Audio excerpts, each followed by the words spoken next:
एकनाथ शिंदे गटाचे 13 खासदारच पुन्हा उमेदवार असतील, संजय मंडलिक यांचं वक्तव्य। महाविकास आघाडीकडून शाहू महाराजांची उमेदवारी निश्चित आहे, मात्र जेव्हा निवडणूक जाहीर होईल तेव्हा सगळं खरं।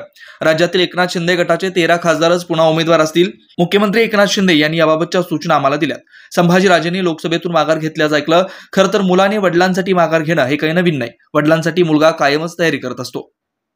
जवळजवळ निश्चित झाल्याचं पाहते आपण म्हणाला ती गोष्ट खरी आहे। त्यामुळे प्रत्येक पक्षाचं सगळं जवळजवळ ठरत आलंय। ज्यावेळी निवडणूक जाहीर होईल ते खऱ्या अर्थानं नाव समोर येतील। राज्यातील 13 खासदारांपैकी फक्त 9 जागा शिंदे गटाच्या शिवसेनेला मिळतील अशी चर्चा आहे।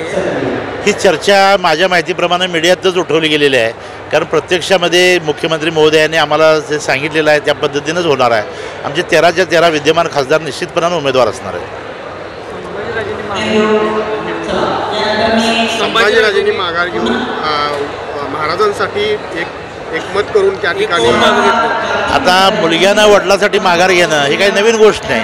आता राजे आहेत म्हणून काही वेगळा नियम नसतोय, पण वडिलांसाठी प्रत्येक मुलगा त्याग करतोय, आपला इतिहास आहे। जागतिक महिलाचं दिनाचं औचित्य साधून महाराष्ट्र शासनानं कोल्हापूर जिल्ह्यामध्ये हा उपक्रम ठेवला, त्याबद्दल मी शासनाचं पहिल्यांदा आभार व्यक्त करतो, अभिनंदन करतो।